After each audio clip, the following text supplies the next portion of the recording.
देखो गुरु महाराज कैसे होना चाहिए। गरीब साहब ने बताया, मेरे गुरु ऐसे सामर्थ साई, सामर्थ होना चाहिए गुरु, तब कोई शिष्य को पार कर सकता है। सामर्थ नहीं हो तो गुरुपणा नहीं होना चाहिए। शिष्य भी सामर्थ और गुरु भी सामर्थ, दोनों की समानता हुए, लेने का भी तरीका, देने का भी तरीका, तब जाकर के जीवन का उद्धार हो सकता। आप गुरु महाराज रोज देवा के गुरु महाराज बढ़िया होना चाहिए, गुरु महाराज बढ़िया होना चाहिए, लेकिन शिष्य भी बढ़िया होना चाहिए, शिष्य भी पात्र होना चाहिए, जब जाकर के कोई बात गुरु की लगती है ना। राम बख्शी महाराज की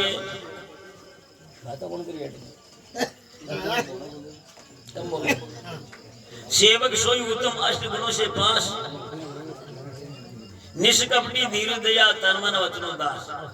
तन मन वचनो दास नहीं दूजे के वश में, नहीं व्यसन ना रोग फसे ना रस ना रस में, हुक्म बजावे जल उतरना पीछा देवक।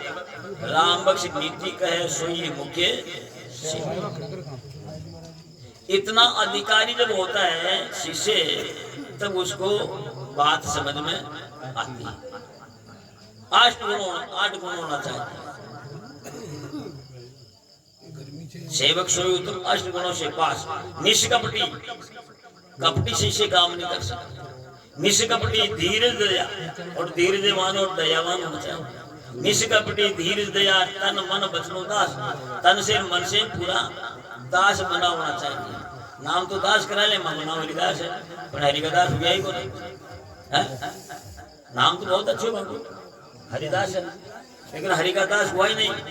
हरि क्या चाहता है, कैसे रहना चाहिए, कोई अधिकार हमारे में नहीं है, तो हम हरिदास नहीं है। तन मन वचनो दास, अरे नहीं दूसरे के बस में, अरे दूसरे के बस में नहीं रहना चाहिए। प्रधानता नहीं होना चाहिए, पराधीनता सपने सुख नहीं, तो पराधीनता नहीं होना चाहिए। बांध दिया, कह दिया पिताजी या माताजी या और कह दिए सत्संग में जाने नहीं है, यही करो काम, सत्संग में नहीं जाना तो पराधीनता हो गया।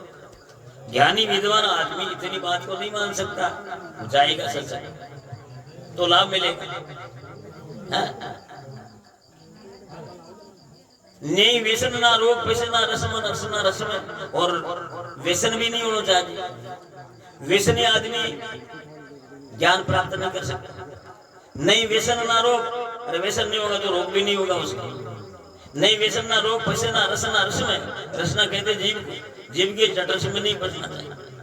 फंसे ना रस में, हुक्म बजावे जल्द। महापुरुष का जो कह दे कि ऐसा करना तो तुरंत काम करना चाहिए। हुक्म बजावे जल्द उतरना पीछा देवक, पाछा उतर नहीं देना चाहिए कि ये मेरे से काम नहीं होगा। चोरा करो चाहे सोरा करो, लेकिन उसके जवाब को वापिस घुमाना नहीं चाहिए। उतरना पीछा देवक, राम बख्श नीति कहे सोई मुख्य सेवक। राम बख्शी महाराज के ये नीति शास्त्र की बातें हैं कि ऐसे नीति से रहेगा तो शिष्य का भाव बनता है। इसलिए महापुरुष ने बताया, मेरे गुरु ऐसे सामर्थ साई, जन्म मरण के फंद नसाई जीवन मुक्त कर। हम गुरु की शरण में क्यों जाते हैं, क्या लाभ लेते हैं, किस लिए जाते हैं?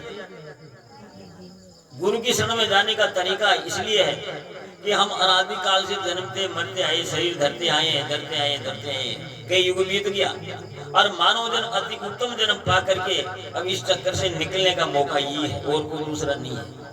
मनुष्य जन्म, जंतु नाम नर जन्म दुर्लभ मत है। जीवों में मनुष्य जन्म बड़ा उत्तम जन्म मिला है, सबसे श्रेष्ठ उत्तम है ना, सबसे बाहर निकला हुआ ये मानव जन्म है। 84 खाने से निकलने का उत्तम जन्म मनुष्य जन्म मिल गया। अब जाने के लिए नहीं है, आ गए इसमें, अब दोबारा नहीं जाना, ऐसा मनुष्य जन्म मिला है। तो फिर क्या बताया, कृपा करी गुरुदेव दयाला दिव्य दृष्टि चमकाई। जो कृपालु गुरुदेव होता है वह शिष्य की दिव्य दृष्टि ज्ञान दृष्टि जगाता है। कृपालु गुरुदेव होता है वह शिष्य की ज्ञान दृष्टि को जगाता है। क्यों ज्ञान दृष्टि क्यों जगाता है? वो सोया हुआ रहता है। किसमें सोया हुआ रहता है? ब्रह्म में सोया रहता है। और किसमें सोया रहता है? भोगों में सोया रहता है। जो मनुष्य भोगों में तल्लीन रहता है उसका विवेक सोया हुआ रहता है, जागा हुआ नहीं होता। तो कृपा करी गुरुदेव दयाला दिव्य दृष्टि चमकाई, अंत है प्रकाश अखंडित दर्शा, अंतःकरण में जो है ज्ञान का प्रकाश दिखा, अंत प्रकाश अखंडित दर्शा, तिमिर तुरत नशई, तिमिर कहते हैं अज्ञान को, अंधेरा, अज्ञान दूर कर दिया, अज्ञान रहा ही नहीं। अज्ञान क्या है? जगत मेरा है, मैं जगत का हूँ, यही अज्ञान है। मैं जगत का हूँ ही नहीं, कभी जगत मेरे साथ रहता ही नहीं है, मैं जगत से पर हूँ। ये संसार के लोग की मान दिया मेरी है, ये मेरी है ही नहीं। ऐसा जो बंधा हुआ है वो अज्ञान है। मेरा कुछ नहीं, ना मैं ये जगत मेरा है, ना मैं जगत का, खुला हुआ ज्ञान। तो अंत प्रकाश अखंडित दर्शा, तिमिर तुरत नशाई, मेरे गुरु ऐसे अमृत शाही। फिर क्या हुआ?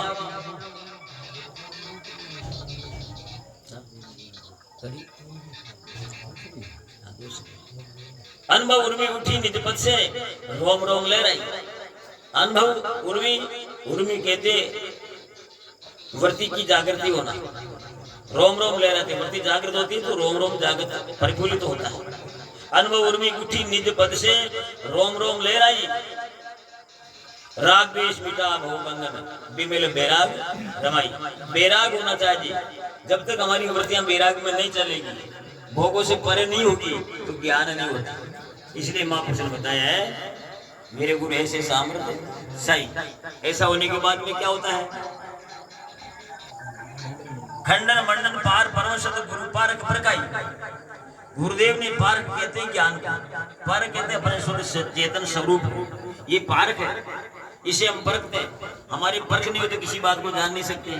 तो परख करके ना हम खंडन के साथी है, ना मंडन के साथी है, हम दोनों से परे। खंडन मंडन पार परमशत गुरु पारक परखाई। सुधा सिंधु स्वरूप डुबा के, सुधा कहते हैं अमृत को, अमृत रूपी सिंधु में, अमृत सिंधु रूपी ज्ञान में डुबा करके सर्व विवाद का, सर्व विवादों से परे कर दिया। विवाद वाद रखा है नहीं।